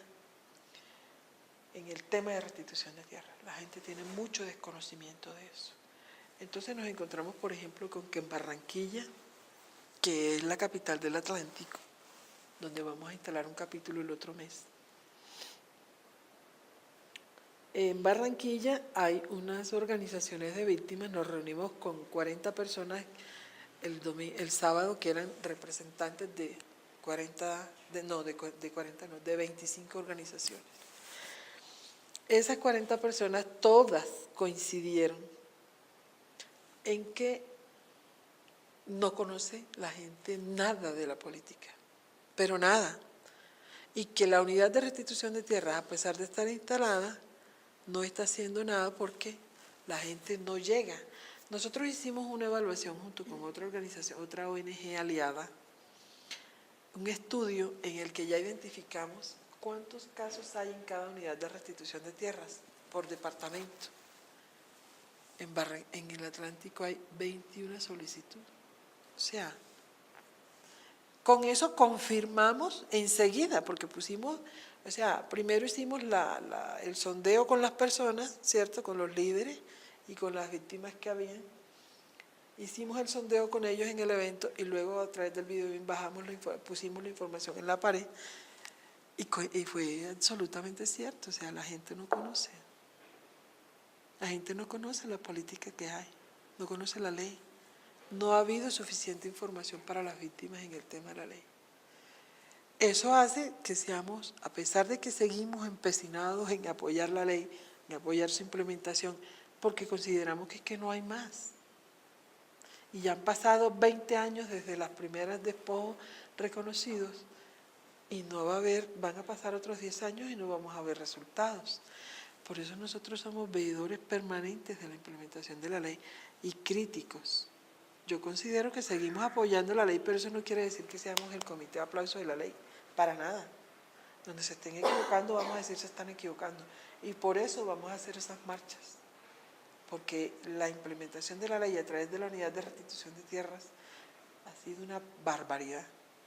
Están totalmente errados. Entonces, La asociación que usted preside hace parte de la mesa de unidad agraria. no nos invitaron. ¿Y por qué? ¿Qué pasa? Porque Ricardo Sabogal tiene una presión muy grande contra el movimiento Tierra y Vida, no los quiere. Nosotros hicimos una solicitud por escrito que le entregamos al vicepresidente Angelino, que nos las firmó. Le hicimos una solicitud por escrito al ministro de Agricultura, se lo entregamos al asesor Alejandro Reyes y no ha habido ninguna respuesta. Pero a ver si es que yo puedo estar equivocada. Hay una asociación que es la que elaboró un proyecto de ley agraria alternativa, que se llama Mesa de Unidad Agraria. No, pero hay una vaina que ordena la ley.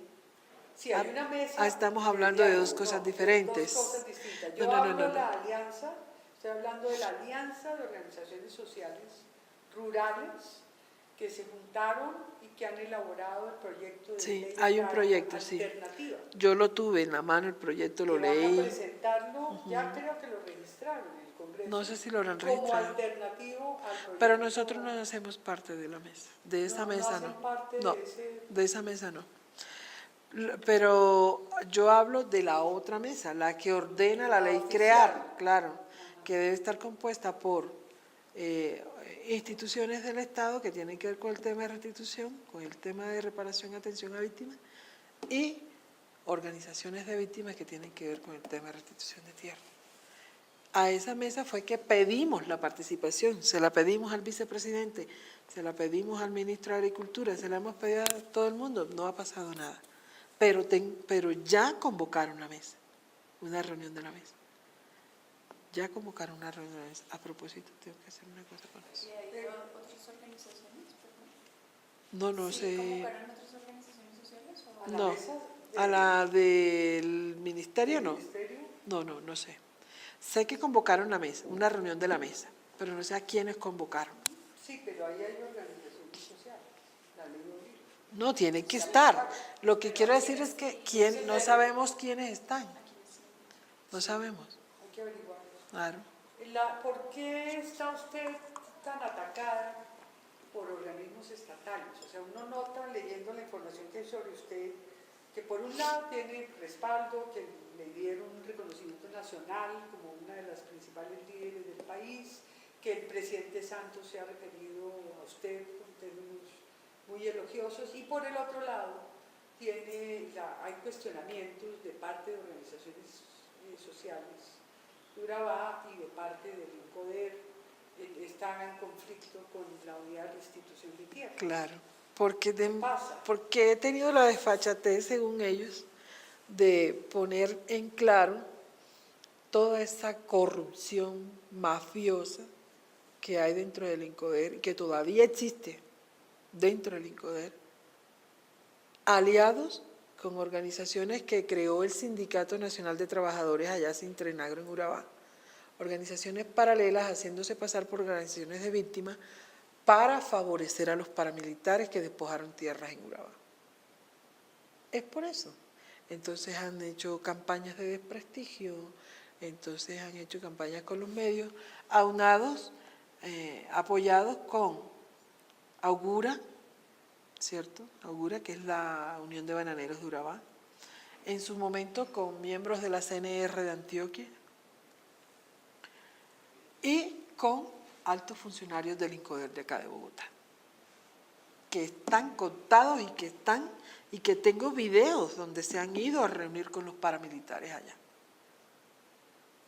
Y eso es una vaina que se forma un escándalo grandísimo con eso. ¿Ya? Entonces, claro, esto es una cosa donde se está jugando muchos intereses y mucha plata. Sí, nosotros logramos que por lo menos restituyan 4 veredas que hemos postulado, 6 veredas que hemos postulado, que son 100 casos, que hemos postulado como casos emblemáticos. Ya hicimos la cuenta.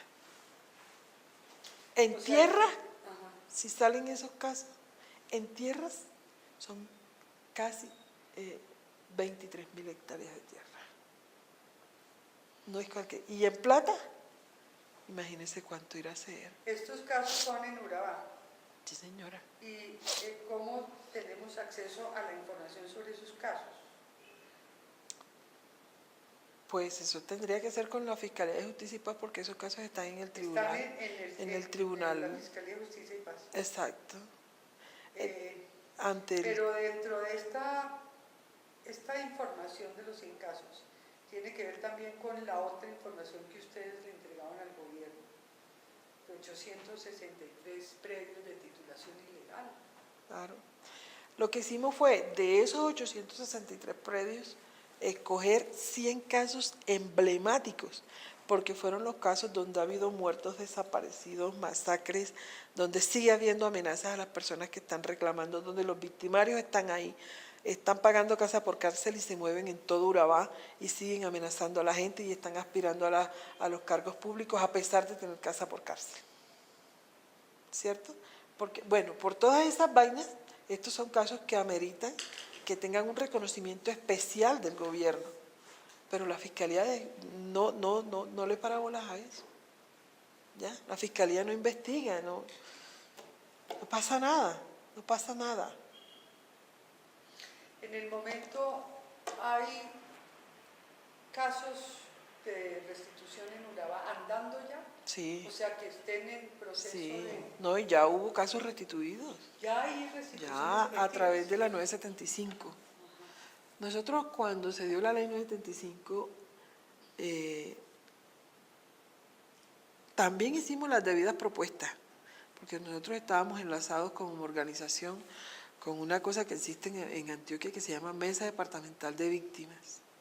Esa Mesa Departamental de Víctimas lo que hace es congregar el mayor número de organizaciones de víctimas de Antioquia. Y allí, pues, el debate, ustedes ya se imaginarán cómo es, el debate con las diferentes políticas públicas o con las diferentes leyes que el gobierno saca. Y un debate muy fuerte fue para la ley 975. Y yo he sido muy controversial y muy polémica en ese sentido, porque yo pienso, bueno, nosotros todavía no tenemos la fuerza para poner 4, 5, 6 senadores que vayan a darse un debate allá por una ley que sea la ley perfecta para nosotros. Y no la vamos a tener jamás. No lo vamos a tener. Porque haciendo una evaluación de cómo está el contexto de las organizaciones de víctimas en el país, todos sabemos que esto no va para ninguna parte como movimiento. Porque estamos demasiado divididos, ¿sí? Las víctimas que orienta a fulanito, entonces las lleva para allá. Las que orienta a sutanita, las coge para acá. Las que orienta a no sé quién, las coge para tal parte. ¿Sí me entiendes? Entonces las víctimas no hemos sido capaces de unificarnos en ese sentido. Y eso hace que seamos demasiado débiles y que lo único que nos toque es apropiarnos de las leyes que salen del Congreso y sacar lo que haya ahí bueno para nosotros y trabajar con eso. Y demandar lo que nos sirva ante la Corte, porque ¿qué más? No tenemos O sea, más. ¿usted no le ve mayores posibilidades al proyecto de ley general de tierra, reforma agraria y desarrollo rural integral, que está trabajando esa alianza de organizaciones sociales? No se lo veo. Y que Lo digo con sinceridad. No te tenemos, queda mucho optimismo que no tenemos músculo en la político. audiencia de tierras. Nosotros no tenemos músculo político para hacer eso, a pesar de las alianzas y de todas las vainas que se puedan hacer. El Partido Liberal se está dando una pela ya por eso, ¿cierto? Y yo veo a unos cuantos senadores del Partido Liberal verdaderamente comprometidos con este cuento. ¿Y el polo? No los veo comprometidos. El polo es más el daño que está haciendo que lo que quiere arreglar. Y lo tengo que decir con tristeza, porque yo fui polista, fundadora del polo. Allá en Urabá yo era la única que me atrevía a decir que era del polo. La única. En su momento nadie se atrevía a decir que era del polo, porque Uribe a todo el que decía que era del polo le ponía una lápida. Hasta que un día en un medio de comunicación me pegué una espellejada. Le dije, no jodan, esta vaina no es clandestina. Esto es un partido político como cualquiera, como los liberales, como los conservadores, como el partido de la U. ¿Cuál es el problema aquí? Entonces a raíz de eso ya fuimos como creando allá una vaina, creamos una mesa se forma una vaina más grande y ahí fue que el Polo pudo salir a la luz pública allá, pero era casi que una cosa clandestina. Y el Polo, con esa postura de condenar y de oposición absoluta per se, y condenar todo lo que salga del Estado y del gobierno, es más el daño que ha hecho. Yo creo que hubiera sido, y tal vez esté equivocada, pero creo, a mi modo de ver, que hubiera sido más conveniente que los senadores del Polo hubiesen hecho un acuerdo, hubiesen hecho no sé qué carajo, una vaina, y ser más propositivos con el proyecto de ley que se aprobó. Hubieran hecho más. Y yo ese debate lo di con Alexander López y con Iván Cepeda en la Universidad de San Buenaventura en Medellín. Y les dije, están equivocados, están errados y nos están haciendo un daño grandísimo. Ese día dije, no voy más con el Polo, ni con nadie, políticamente. Definitivamente no tiene sentido aquí. La veo pesimista. Sí, por eso le dije. Se lo dije con sinceridad desde el principio. Es decir, que no, a corto plazo no hay posibilidades de No. que haya una unidad mínima en el movimiento de víctimas que permita empujar en serio la aplicación de la ley de restitución, acelerar el proceso. Yo estoy haciendo una campaña en todo el país, como usted decía, yo me muevo en todo el país, estoy haciendo una campaña invitando a las organizaciones de víctimas para que formemos un gran frente común, ¿sí? No de comité de aplausos del gobierno, pero tampoco de oposición per se. Un gran frente que tenga capacidad de incidir en las decisiones, ¿sí?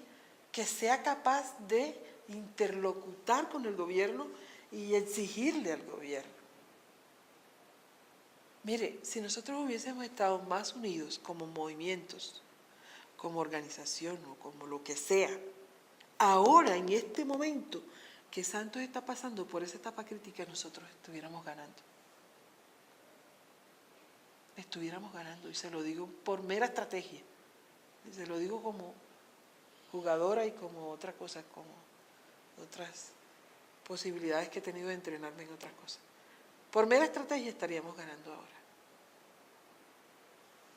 Pero no hubo forma de presionar, no hubo forma de aprovechar esta coyuntura momentánea, porque estamos demasiado divididos, ¿sí? Porque yo veo que esta vaina se convirtió como en una especie de rapiña en la que todo el mundo está tratando de asegurar para su... O sea, esto no tiene sentido así. Yo soy muy pesimista en ese sentido. ¿Quiere agregar algo que no, digamos, que no le hayamos preguntado, que valga la pena Bueno, tener en cuenta? lo que me gustaría es que si esto va a servir para que otras personas de otras organizaciones, de otros movimientos, tomen conciencia, invitarlos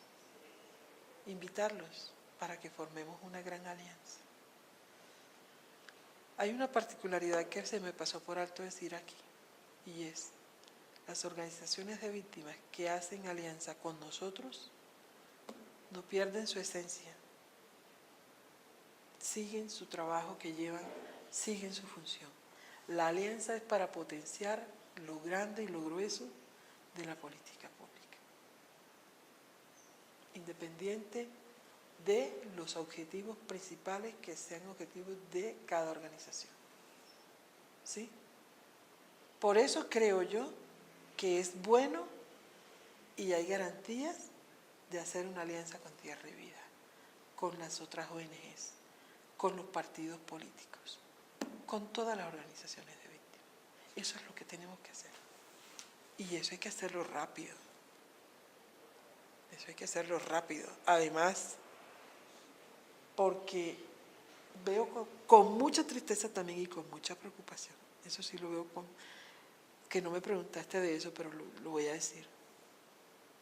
Veo con mucha preocupación que todas las organizaciones de víctimas, ni siquiera nosotros como Tierra y Vida, nos hemos pronunciado ni nos hemos manifestado ante los movimientos que está haciendo Álvaro Uribe.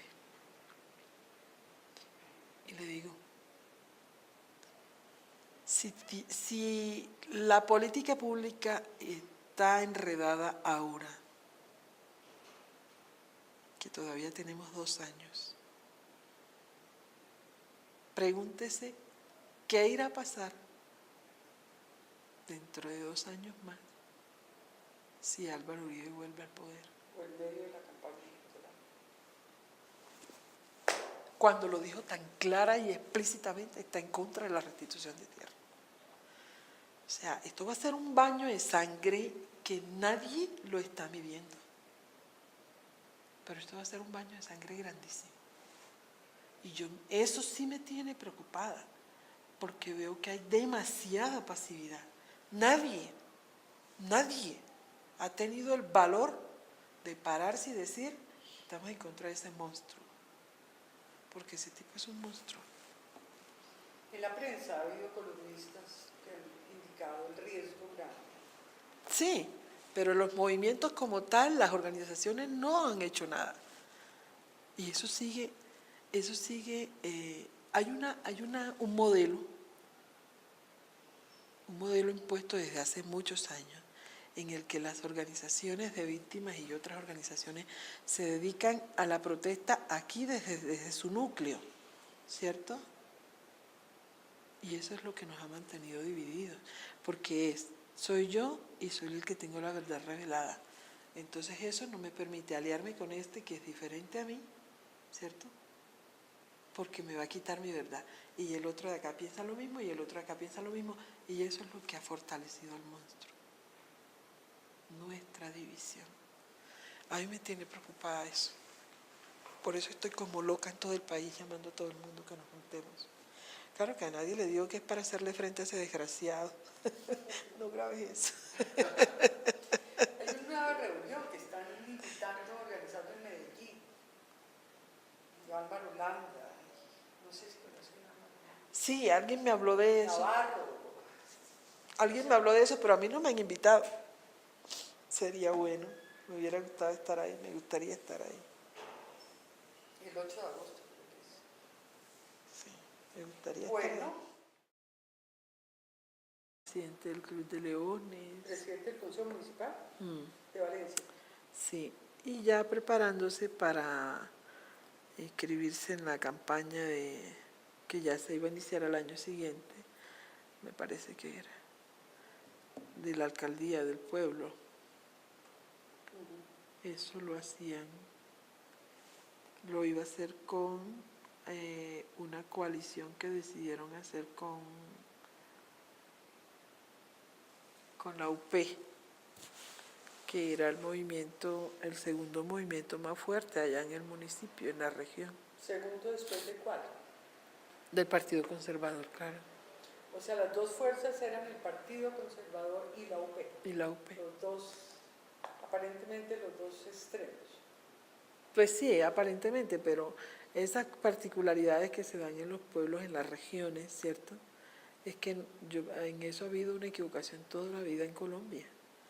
No se puede generalizar lo que pasa en Bogotá con lo que pasa en los pueblos. Eso no es así. En Bogotá pasa una vaina absolutamente diferente a lo que pasa en las regiones.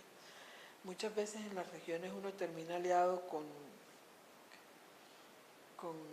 grupos o con movimientos que están absolutamente opuestos a nosotros, pero que están trabajando por el bien del municipio, de la región, y que tienen buenas propuestas, y que tienen buenos líderes, que tienen gente idónea.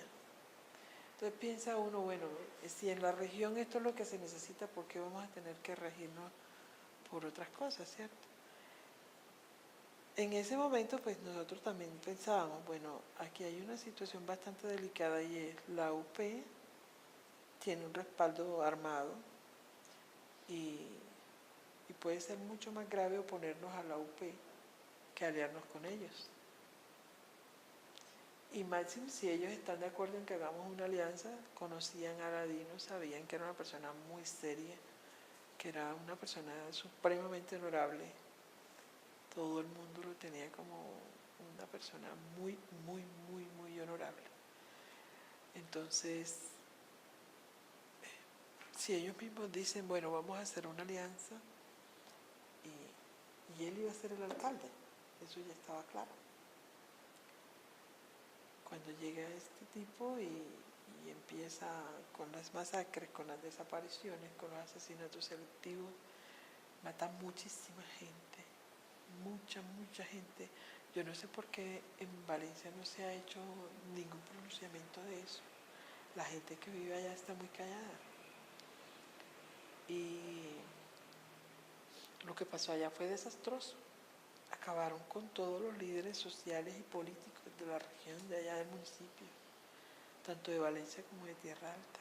Justo en ese proceso de campaña electoral. Todavía la campaña no había arrancado, o sea, eran los primeros movimientos que se estaban dando para poder salir ya cuando arrancara la campaña, poder salir, ¿cierto? Todavía la campaña no había arrancado, él todavía era del consejo. Entonces,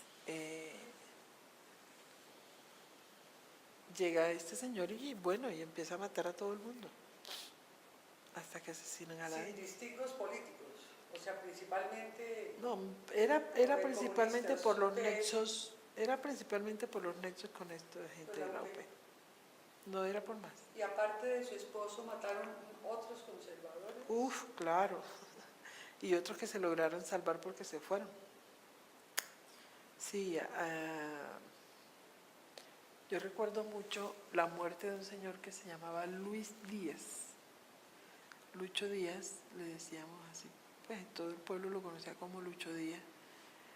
Era un señor conservador de tradición, pero mejor dicho, mi abuela también era conservadora. Y eran muy amigos con mi abuela y con Aladino también, eran muy amigos. Mataron a Lucho Díaz como, me parece que como 28 o 30 de diciembre. Y había ¿Qué año? del 88. 89, 88. O sea, hacía por ahí 15 días cuando mataron a Aladino. Y eso también la gente piensa que fue motivo porque Aladino, ellos habían dado como la orden para que nadie recogiera el cadáver de Luis Díaz. Lo mataron en el colegio de bachillerato allá de Valencia. Pero Aladino, por la amistad, por toda esa cosa que tenía, ¿cierto? Llegó en la camioneta, teníamos una camioneta de estacas, una Chevrolet que estaban recién salidas, y fue en la camioneta y lo recogió. Lo llevó a la casa, al centro de salud, lo llevó, le hicieron la autopsia, lo organizaron y lo llevó a la casa. Y bueno, como a los 8 días alguien me dijo a mí, Carmen, yo estaba muy joven, pero pues, había gente que nos apreciaba por ser amigos de mi familia. Fue una persona y me dijo, mira, te vengo a decir, es que me enteré que van a matar a Aladino. Yo, ¿pero por qué? No sé, de todas formas ya tomaron esa decisión. El señor trabajaba en la finca Las Tangas, esa finca emblemática para el delito. Y de allá vino y me contó. Entonces yo le conté a Aladino. Aladino me dijo, no, ¿a mí por qué?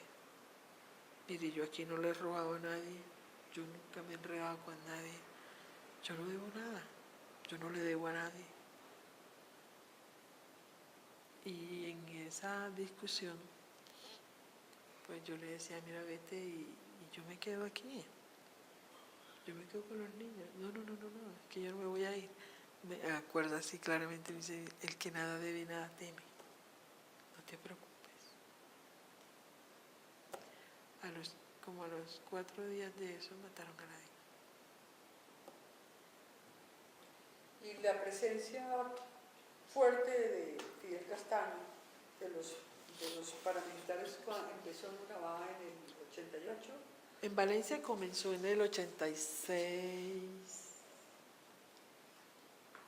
a finales del 86, acabando con toda la estructura política con lo que había como en la región.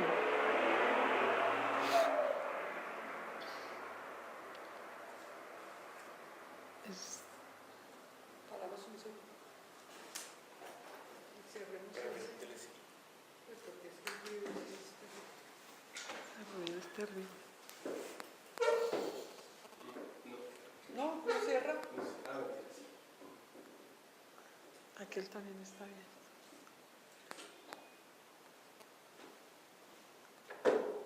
Un poquito más. No, bueno, pero tú dices que no hay problema, ¿no? No, yo no, Porque lo ya sentí tiene, pasar por el ok. segundo plano, sí. Bueno, perfecto. Perfecto. Entonces retomamos. ¿Qué hacía su esposo en Valencia? ¿A qué estaba dedicado cuando lo mataron? Bueno, como todos los paisas en la costa, era comerciante. Era comerciante. Ellos llegaron muy jóvenes a Valencia, pero siempre se mantuvieron muy ligados con Antioquia. Ellos llegaron, el papá, la mamá y todos esos hijos, son 8 hermanos, y formaron una sociedad familiar.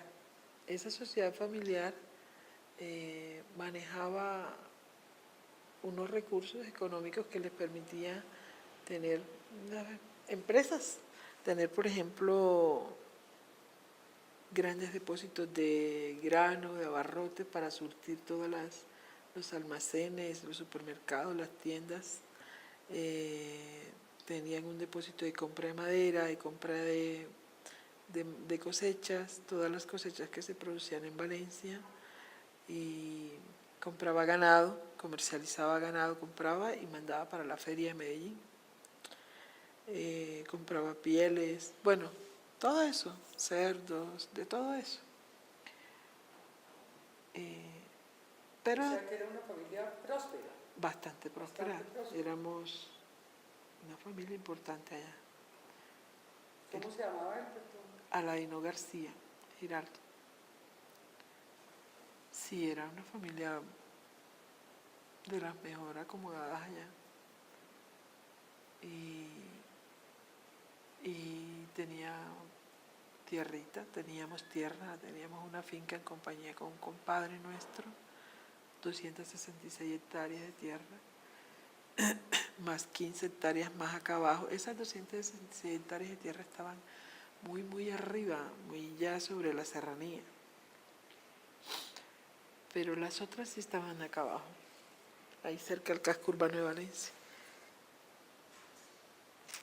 Había ganado al partir utilidad, había ganado, en todas esas tierras había ganado. Sí, era una cosa próspera, bastante próspera. Y además, pues eso, le gustaba la política, era de filiación conservadora. Y le gustaba la política. En ese momento era presidente del Consejo un poquito precoz, y entonces estaba en todas partes metida. Muy buena estudiante y muy libertina. Era muy libre en el mundo, muy yo. ¿Hasta qué, Pero sí, te puedes correr un poquito más para acá. hasta qué año cursó estudios hizo? Yo terminé el bachillerato. Bueno, yo estudié la primaria en un colegio de monjas, de religiosas. Allá en Valencia. En Valencia, claro. Fue una gran influencia para mí porque en mi casa eran muy libre pensadores y no había como un concepto cristiano o religioso muy definido. Entonces a mí el colegio me sirvió para definir muchas cosas en ese sentido. Las monjas me padecieron todo ese tiempo porque eran muy traviesas, pero me sirvió mucho, muchísimo. Y luego me fui a estudiar el bachillerato a Barranquilla con mi mamá. Allá estudié parte de mi bachillerato y todas las vacaciones para Valencia. Allá me casé, suspendí los estudios. Me faltaba como un año para terminar. Y luego ya terminé después de haber enviudado el bachillerato, porque enviudé muy joven. ¿Se Enviudé casó a qué edad? a los 19 años. A los 18 años prácticamente y a los 19 tuve mi primera hija.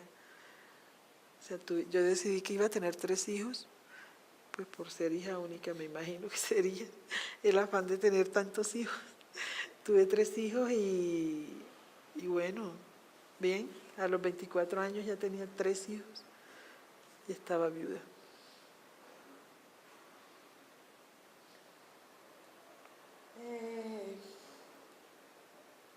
En las biografías o datos biográficos que aparecen en la prensa sobre usted, tiene mucho peso, por supuesto, el hecho del asesinato de su esposo. Sí, claro. ¿Por qué no nos cuenta cómo fue eso? ¿Cuándo y por qué piensa usted que ocurrió ese desgraciado suceso? Eso ocurrió el 11 de enero del 89. Ya mi familia vivía en Urabá. Mi mamá y toda su familia, sus hermanos, mi abuela, vivían en Urabá. Y yo iba periódicamente a visitarlos, a saludarlos, a pasar allá tiempos con ellos, vacaciones. Y luego lo asesinan a él. Eso lo asesinan el 11 de enero del 89. Él era de San Carlos, Antioquia, la familia son paisas. Venimos a hacer el sepelio a Medellín y luego yo regreso a Valencia. La muerte es una muerte violenta causada por los hombres de Fidel Castaño, que había llegado en ese momento a Valencia y estaba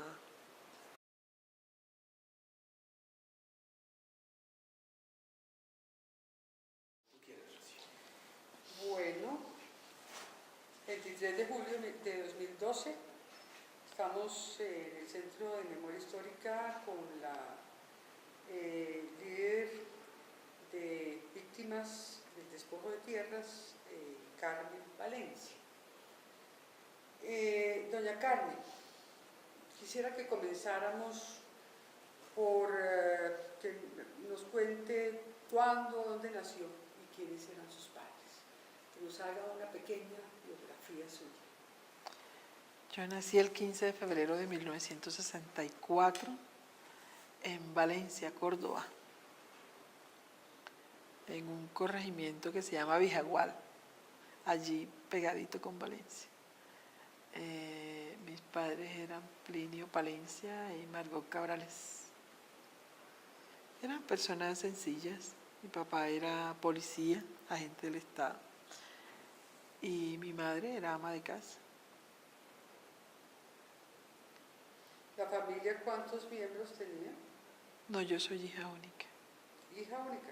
Sí, señora. En ese entonces no cultivaban la tierra, o sea, realmente era una familia urbana, vivían en el corregimiento. Pero ¿En el sí, casco urbano? no, pero sí cultivábamos porque vivíamos con mi abuela materna, la mamá de mi mamá y mis tíos, hermanos de mi madre, y pues eran todos agricultores, todos trabajaban en el campo, sembraban maíz, arroz, aserraban madera, trabajaban con ganadería, sí, campesinos.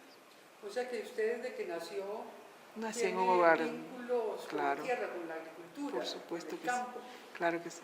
porque tiene una pinta ya muy urbana, Bueno, pero eso es debido al trajín. al trajín. Las condiciones ahora son excepcionales. Cuénteme cómo fueron su infancia y su adolescencia, cuáles son los recuerdos más vivos que tiene, en todo sentido.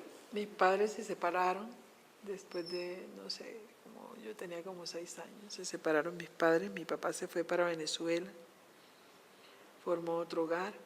Mi madre se quedó conmigo y luego viajaba también mucho. Yo me quedé con mi abuela, a mí me crió mi abuela.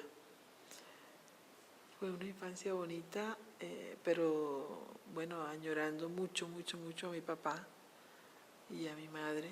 Viví siempre con mi abuela y mis tíos, que son mis hermanos de crianza.